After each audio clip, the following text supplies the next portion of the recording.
kami untuk menjadi garam dan terang, mengasihi sesama kami, terlebih kami mengasihi Tuhan. Bapa, di sore hari ini kami ingin lagi merenungkan bagian firman Tuhan. Tolonglah kami untuk kami boleh sungguh-sungguh ada dalam berkat dan pengasihan Tuhan.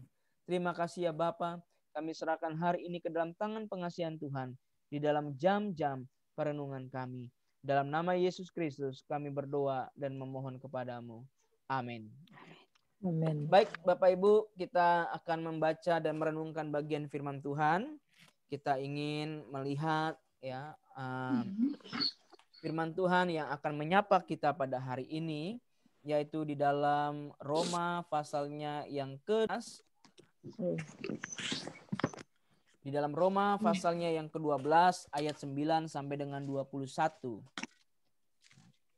Roma pasal yang ke-12 ayatnya yang ke-9 sampai dengan ayat yang ke-21.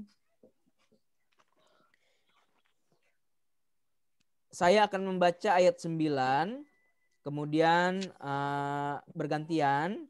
Ibu Joyce akan membaca ayat yang ke-10, Ibu Meta ayat yang ke-11, Ibu Amna ayat yang ke-12, kemudian Ibu Dina ayat 13 dan Pak Ganda ayat 14. Begitu selanjutnya satu-satu ayat kita akan membacanya bersama-sama. Ya, kita akan membacanya bersama-sama. Mari kita akan melihat bagian firman Tuhan ini. Saya akan mulai dengan ayat yang ke-9. Ya. Demikian firman Tuhan, Roma 12 mulai ayat yang 9. Hendaklah kasih itu jangan pura-pura. Jauhilah yang jahat dan lakukanlah yang baik. Ayat 10 silakan. Hendaklah kamu saling mengasihi sebagai saudara dan saling mendahului dalam memberi hormat.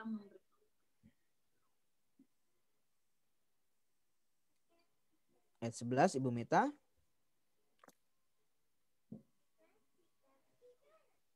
Ibu Meta di on.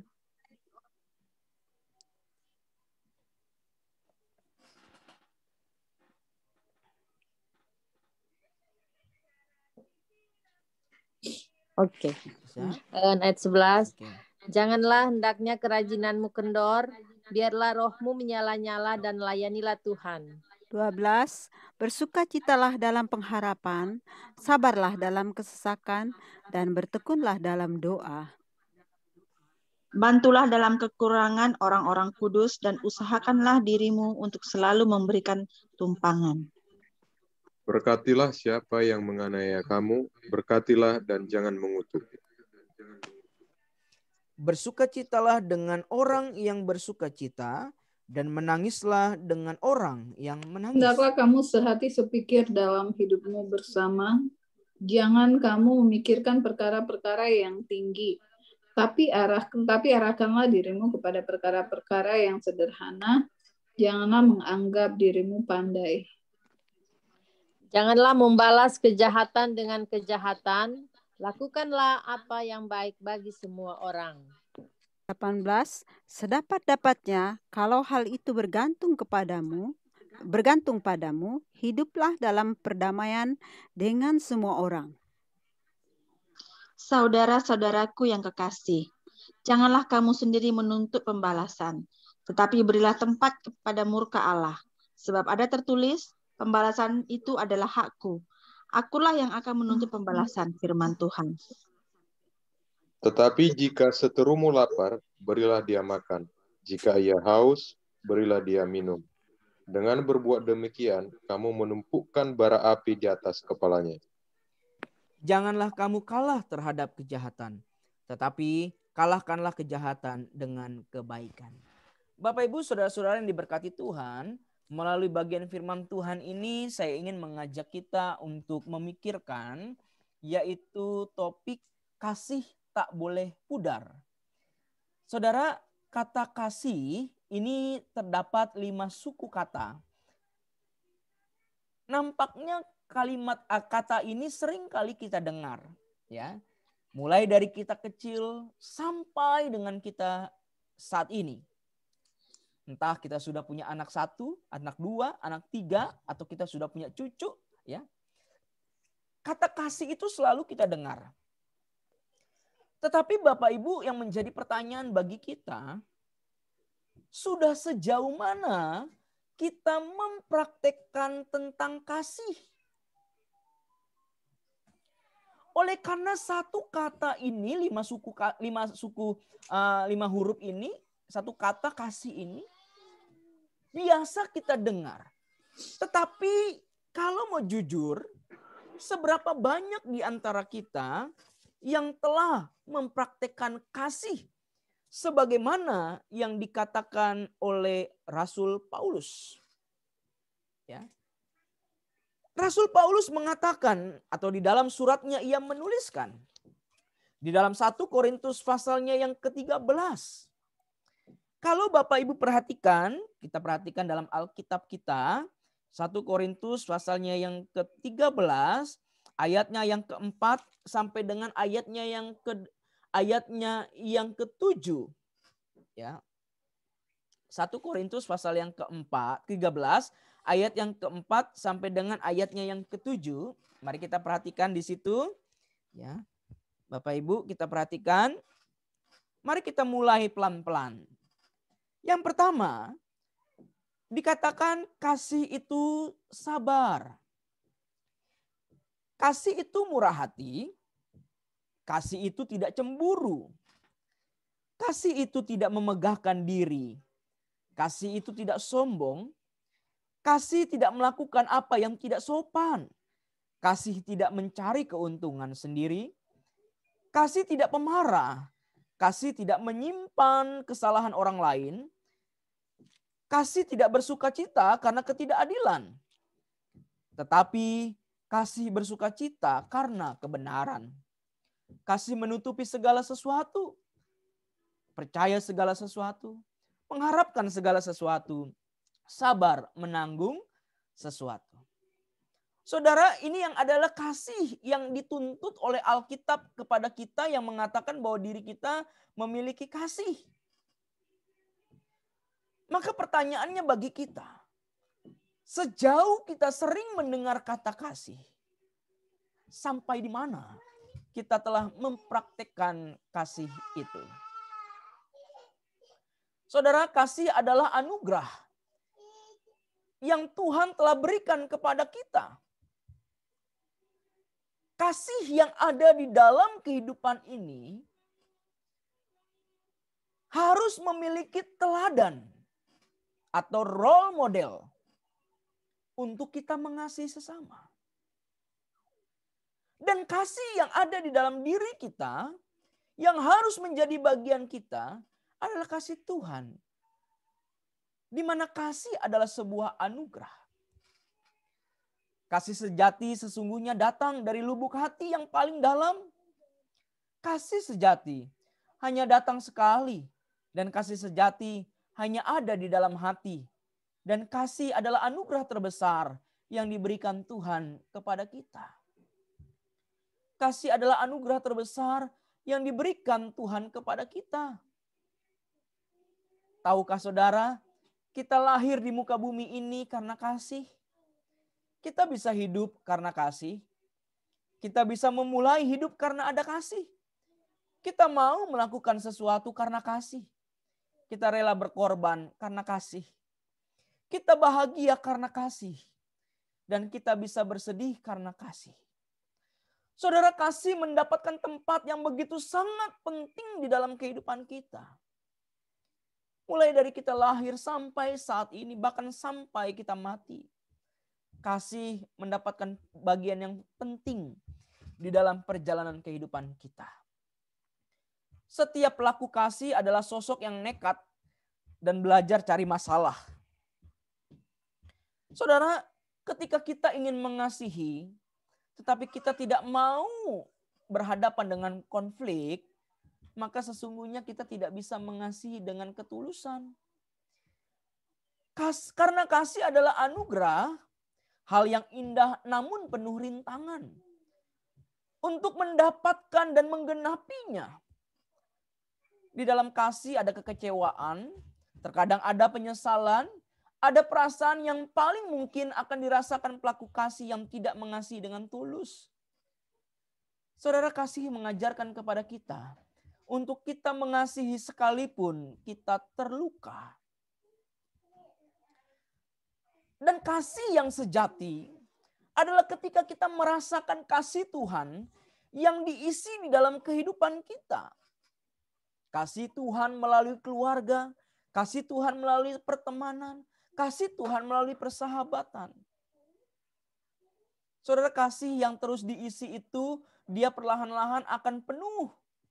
Bahkan kasih itu akan menjadi luber atau keluar dan terpancar kemana-mana. Oleh karena kasih itu memiliki tempat atau wadah yang tidak memiliki suatu keretakan atau kebocoran. Hati kita itu sangat leluasa ketika kita melihat kasih dan menerima kasih. Tetapi saudara, ketika kasih itu diisi kepada gelas yang bocor, ketika kasih diisi kepada gelas yang bocor, maka sebanyak apapun kasih itu diberikan, karena bocor, maka kasih itu keluar begitu saja. Inilah yang terjadi di dalam perjalanan kehidupan kita. Saudara, hanya saudara yang mengetahui kehidupan saudara. Apakah saudara adalah orang yang memiliki wadah kasih, di mana kasih itu terisi dengan baik dan penuh, dan dapat memancarkan dan dapat diterima oleh banyak orang? Atau saudara mengalami suatu peristiwa yang menyebabkan kasih itu menjadi hilang. Oleh karena wadah hati saudara mengalami suatu kebocoran. Oleh karena berbagai macam hal yang terjadi di dalam kehidupan saudara. Saudara, kasih yang dipakai di dalam Alkitab yaitu kasih agapo atau agape dan kasih phileo. Kasih yang menggambarkan kasih di dalam wujud, yaitu walaupun dan bagaimanapun keadaannya, kasih itu akan kuberikan kepada mereka. Tuhan memberikan kepada kita kasih, yaitu kasih agape. Kasih yang walaupun dan bagaimanapun keadaan kita, Dia mengasihi kita. Saudara, di dalam Roma pasal yang kelima, mari kita perhatikan Alkitab kita di dalam Roma pasal yang kelima. Di dalam Roma pasal yang kelima, ayatnya yang kelima, 8 dan 9. Jika ada yang sudah mendapatkannya, bolehkah membacakan bagi kita semua? Roma pasal yang kelima, ayatnya yang kelima, 8 dan 9.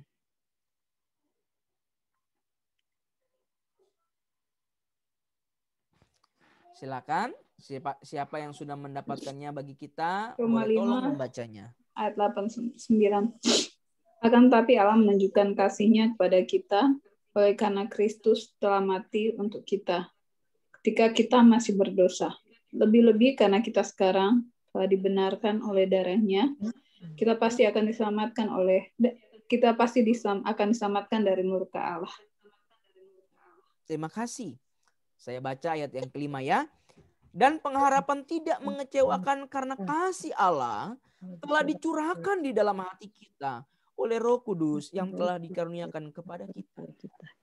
Yang kedua, kita akan membaca di dalam Roma 8 ayat 38 dan 39. Sekali lagi, saudara yang sudah mendapatkannya, boleh tolong membaca bagi kita. Roma 8 ayat 38 dan 39. Roma 38 dan 39. Oke. Roma 8. Oh ya. Ya udah, bukan dah. Ibu itu ya. Renok. Roma 8 ayat 38. Sebab aku yakin bahwa baik maut maupun hidup, baik malaikat-malaikat maupun pemerintah-pemerintah, baik yang ada sekarang maupun yang akan datang, atau kuasa-kuasa baik yang ada di atas maupun yang di bawah, ataupun sesuatu makhluk lain, tidak akan dapat memisahkan kita dari kasih Allah yang ada dalam Kristus Yesus Tuhan kita. Terima kasih. Dan yang terakhir, di dalam Roma pasal yang ke-13 ayatnya yang ke-9.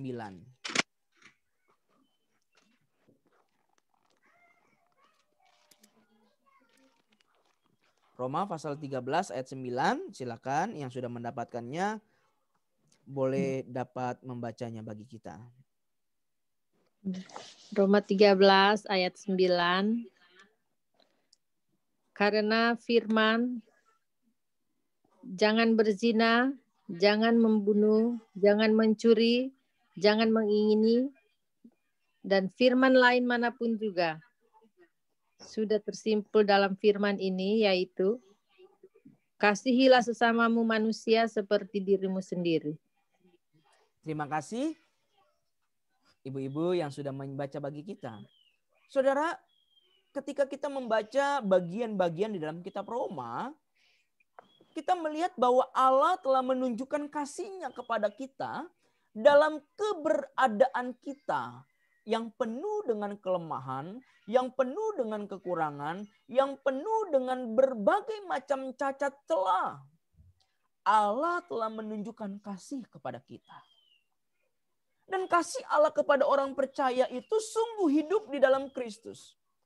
Dan ketika kita ada di dalam kasih Kristus, maka kasih itu tidak dapat dipisahkan. Apapun itu tidak dapat memisahkan kita dari kasih yang telah Tuhan berikan kepada kita.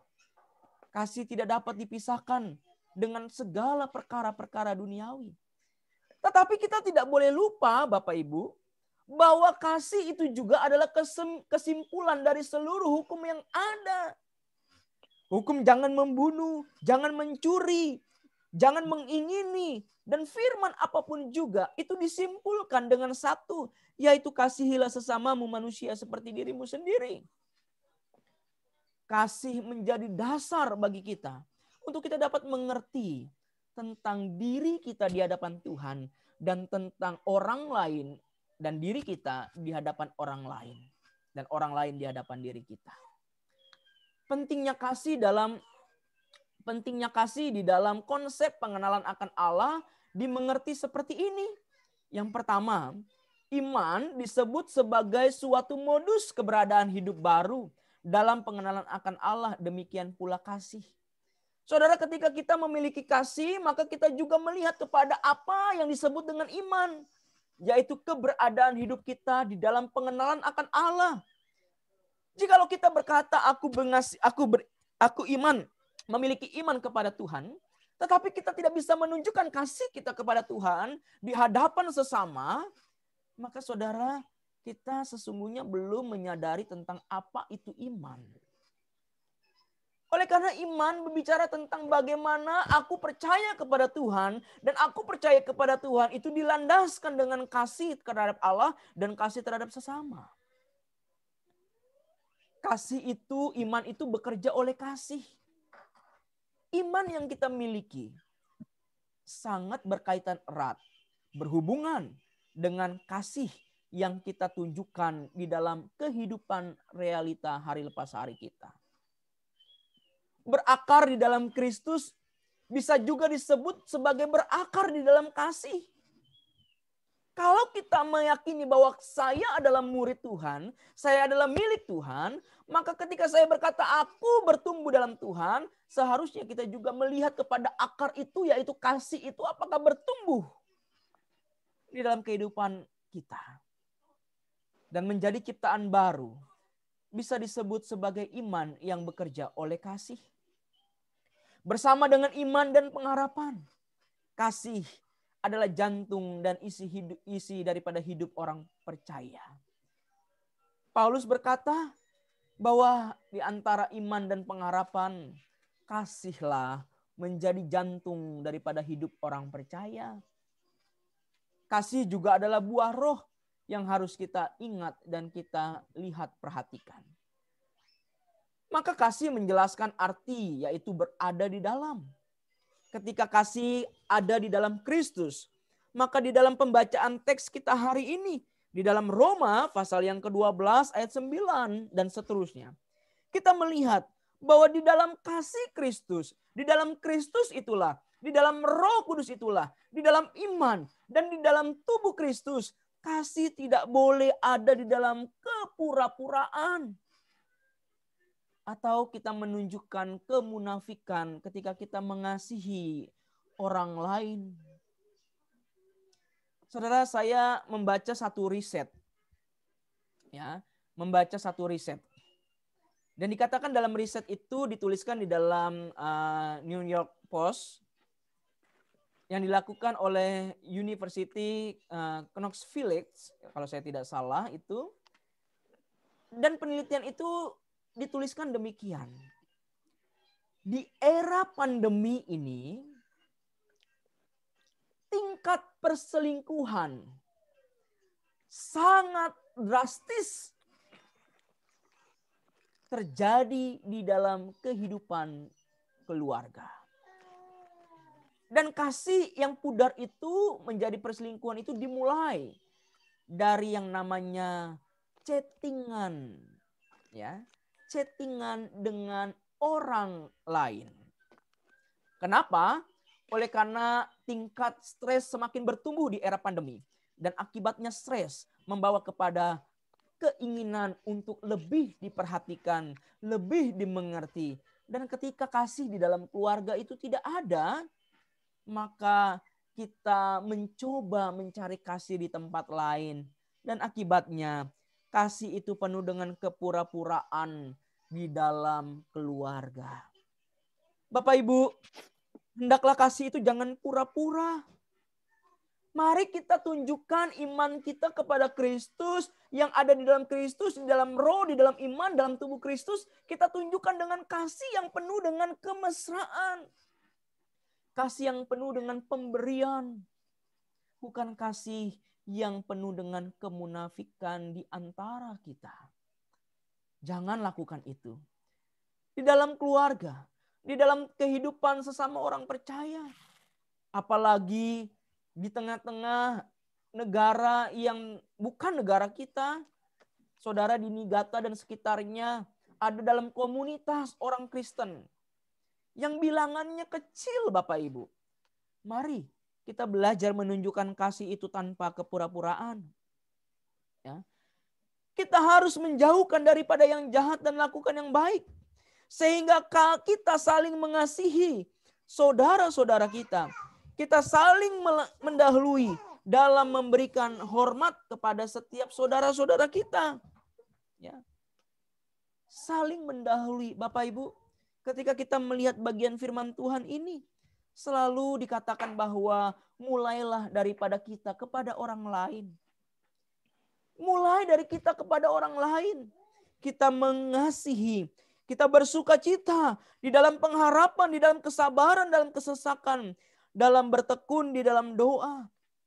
Mulai daripada kita kepada orang lain. Kita terus memberikan kasih. Kita membantu dalam kekurangan. Kita mengusahakan untuk kita selalu memberkati. Selalu memberikan pertolongan kepada orang lain. Karena itu yang dikehendaki Tuhan dalam kehidupan kita. Saudara, kasih juga memberikan kepada kita pengertian. Bahwa di dalam Kristus, di dalam Roh Kudus, di dalam iman dan di dalam tubuh Kristus. Kita juga dituntut untuk kita dapat mengampuni orang yang bersalah kepada kita.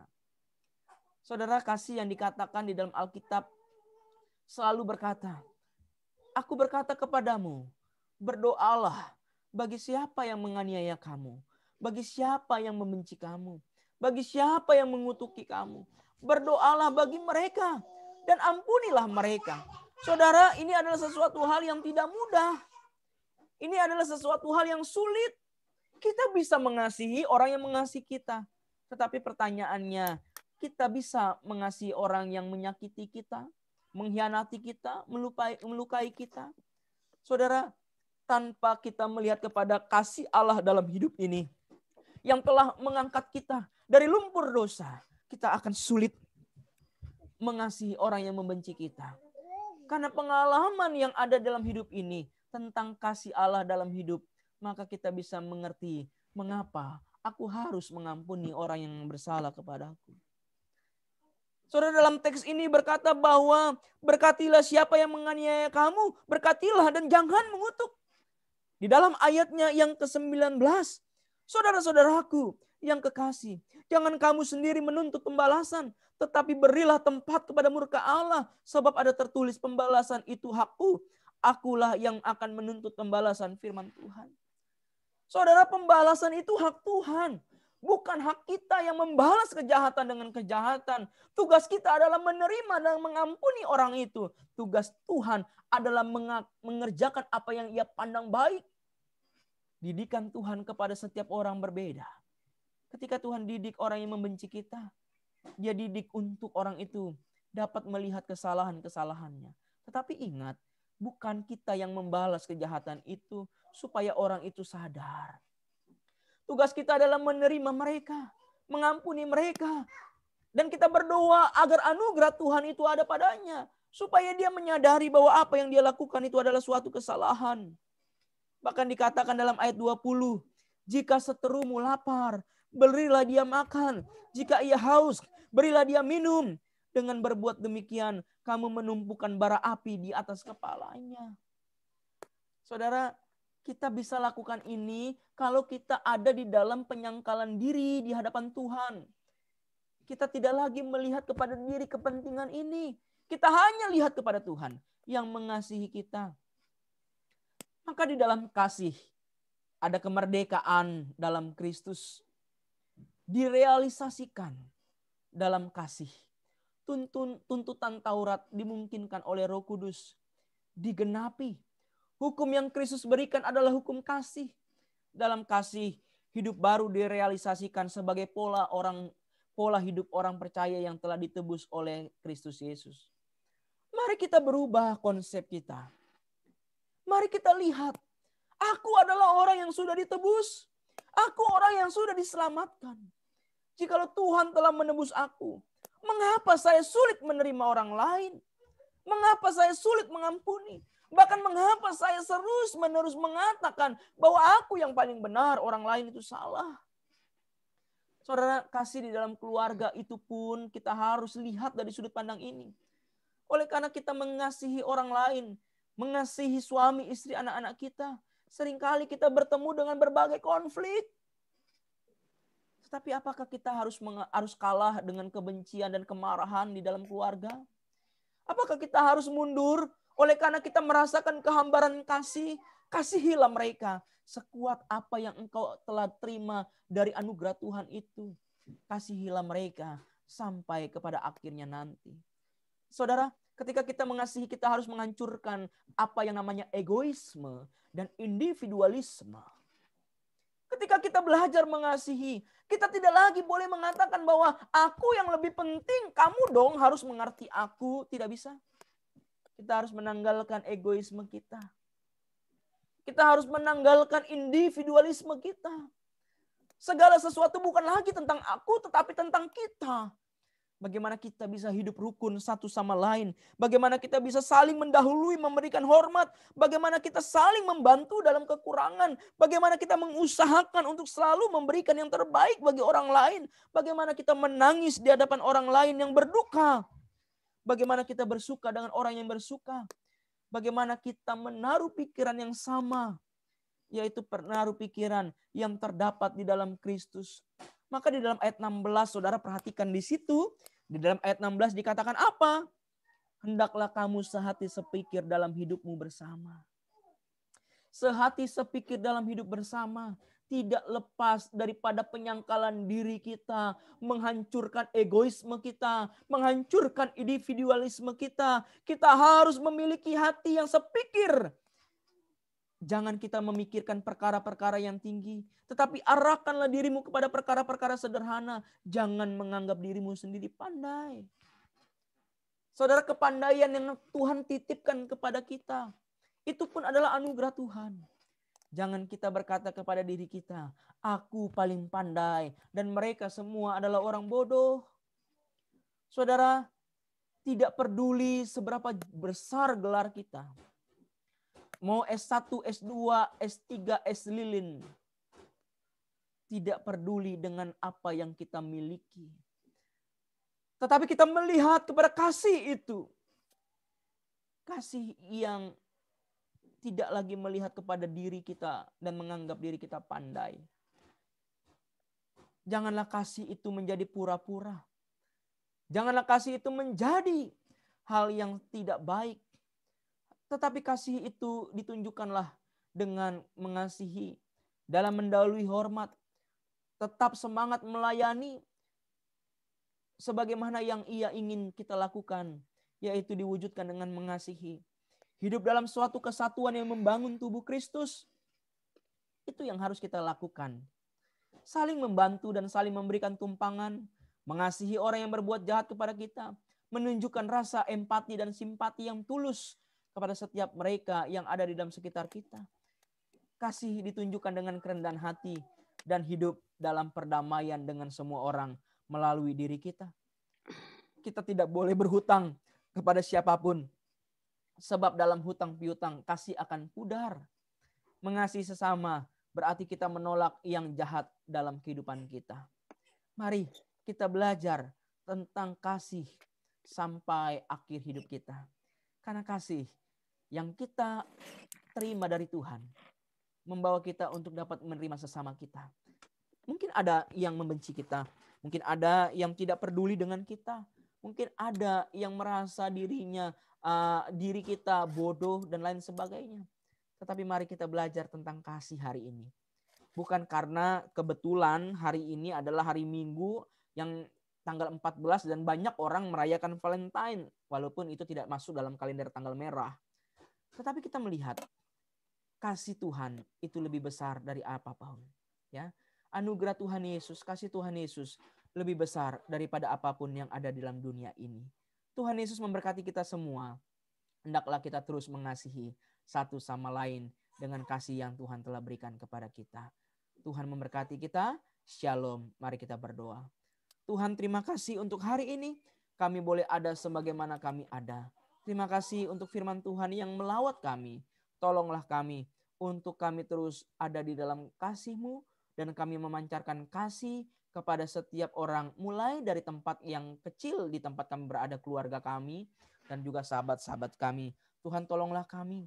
Kami berdoa untuk Ibu Amnah di dalam hari-harinya sebagai seorang pengajar dan sebagai seorang yang berkarir bersama dengan keluarga. Tuhan menolong, Tuhan memberkati, Tuhan sertai senantiasa. Secara khusus beberapa waktu lalu boleh bersyukur bahwa apa yang dinyatakan tentang kanker di bagian usus, Engkau boleh tolong sehingga Ibu Amnah dapat melewati proses pemeriksaan medis. Kami juga bersyukur untuk Ibu Joyce, Ibu Ganda, Ibu Dina dan juga suami Bapak Ganda dan juga Ibu Meta, Ibu Foni dan semua mereka yang ada. Tuhan, kami bersyukur buat kasih-Mu. Berkatilah kami semua di tengah-tengah pandemi COVID-19, di tengah-tengah keluarga kami di Indonesia. Tuhan menolong, Tuhan memberikan berkat dan Tuhan memberikan kasih kemurahan Tuhan. Tuhan memberikan kesehatan. Ibu Amnah yang berduka beberapa waktu lalu oleh karena paman dan juga berbagai hal rintangan yang ada dalam kehidupan, Tuhan boleh tolong sampai hari ini. Puji Tuhan, Tuhan boleh memberkatinya. Berkati kami semua ya Tuhan. Biarlah anak-anak kami, suami kami, istri kami selalu berada dalam kasih Tuhan dan terus menjadi terang di tengah-tengah keluarga kami. Ya Bapa, kami serahkan hidup kami sepenuhnya. Dan biarlah doa yang tidak sempurna ini kami ingin sempurnakan di dalam doa yang Engkau ajarkan kepada kami. Marilah masing-masing kita berdoa menurut apa yang diajarkan, yaitu doa Bapa kami. Bapa